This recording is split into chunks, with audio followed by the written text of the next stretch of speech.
वक्त की कहानियाँ में आप सुन रहे हैं कहानी मेड इन इंडिया का अगला भाग। करण की जब अपनी फैमिली से बात नहीं हो पाती है तो उदासी भरी निगाहों से वहाँ से जाकर अपने कैंप में लेट जाता है और अपनी पिछली ज़िंदगी के बारे में सोचने लगता है।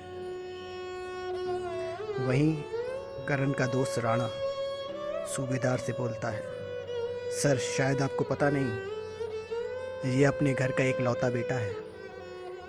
ये चाहता था कि ये पायलट बने और तकदीर उसे यहाँ ले आई।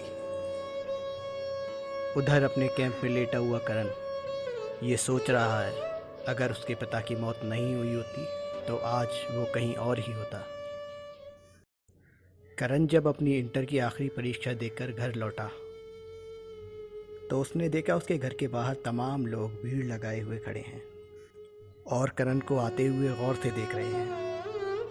ये सब देखकर करण को समझ नहीं पा रहा था। जब वो अपने घर के दरवाजे पर पहुंचता है तो देखता है कि उसके पिता प्रताप सिंह जी अब उसे छोड़कर चले गए हैं।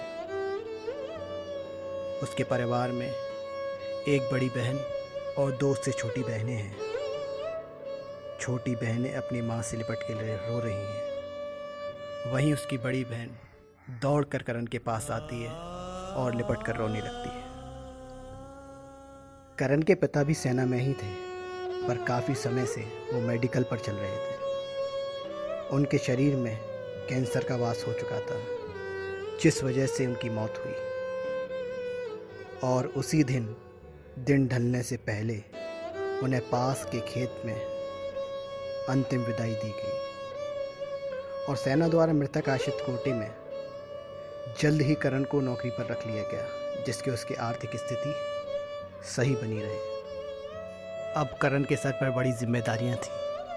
सबसे पहले वो अपनी बड़ी बहन की शादी करता है, उसके बाद बॉर्डर पर अपनी ड्यूटी निभाने के लिए निकल जाता है। पीछे छोड़ जाता है अपने ख्वाबों का ज़ख़ीरा, जिसमें वो पायलट बनना चाहता था। घने कोहरे की धुंध में रात इतनी जल्दी हो जाती है कि करवट बदलने का वक्त भी नहीं मिलता। कैंप के बाहर घना कोहरा और खून जमा देने वाली ठंड।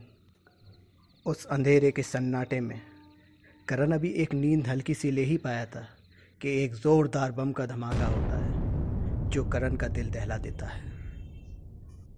करण एकदम दौड़कर अपने कैंप से बाहर आता है। कैंप के बाहर भगदड़ मची हुई है, काफ़ी अफरा तफरी का माहौल है। करण भी अपने हथियार लेकर दौड़ जाता है। सब बाहर अपनी पोजीशन पर बने हुए हैं। कैंप के आसपास की सभी चीज़ें उजड़ चुकी हैं। सभी जवान अपने एरिए से आगे मोर्चा लेने के लिए बढ़ रहे हैं। अंधेरे में कुछ भी साफ नज़र नहीं आ रहा था कि दुश्मन हैं कितने। केवल गोलियों की आवाज़ और बम के धमाके थे जो सभी जवानों का दिल दहला रहे थे। जवान मोर्चे पर अपने आगे बढ़ रहे थे। कुछ जवान शहीद हो चुके थे और कुछ घायल अवस्था में लड़ने के लिए फिर दोबारा तैयार थे। सूबेदार अचल सिंह को गोली लग चुकी थी और वो काफ़ी घायल भी थे, फिर भी वे मोर्चा में तैयार थे। कर्नल के शर्मा सबसे पहले इस हमले का शिकार हुए और बम से शहीद हो गए। कुछ देर बाद एकदम सन्नाटा सा हुआ। सभी दुश्मन मारे जा चुके थे। हमारी सेना ने भी आज काफ़ी कुछ खो दिया था। करण घायल सूबेदार को लिए एक सुरक्षित स्थान की तरफ बढ़ रहा था और अचानक दूर लेटे जख्मी एक दुश्मन ने करण की ओर हैंड ग्रेनेड फेंका। सूबेदार समझ चुके थे कि अब उनका बचना मुश्किल है और उन्होंने करण को दूर कर दिया और ख़ुद देश के लिए शहीद हो गए। और करण से मरते वक्त कहा कि तुम मेरे परिवार का ख्याल रखना और देखना कि सब कुछ ठीक हो जाए। और ये कहते हुए अपने दम को तोड़ दिया।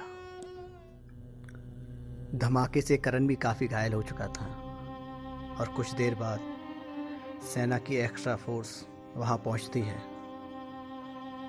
और सारे माहौल को ठीक करने की कोशिश करती है। फोर्स अब सभी चीज़ों पर कंट्रोल कर चुकी है। सभी शहीदों के जनाज़ों को उनके घर भेजने की तैयारी की जा रही है। वहीं करण को आर्मी हॉस्पिटल में भर्ती करा दिया जाता है। जंग कोई भी हो, कुछ ना कुछ पीछे छूट ही जाता है। किसी भी तरह की हिंसा में पूरी तरह सुख किसी को कभी नहीं मिलता। जहाँ हम जीतते हैं वहीं हम बहुत कुछ हार भी जाते हैं। आर्मी अस्पताल में आईसीयू वार्ड में करण काफ़ी घायल अवस्था में बेहोश लेटा हुआ है। तो ये था कहानी मेड इन इंडिया का दूसरा भाग। जल्द ही आप सुनेंगे इसके आगे की कहानी। सुनने के लिए वक्त की कहानियाँ चैनल को सब्सक्राइब कीजिए, लाइक कीजिए, शेयर कीजिए, कमेंट्स करना ना भूलें। जल्द ही आप सुनेंगे इसका अगला भाग।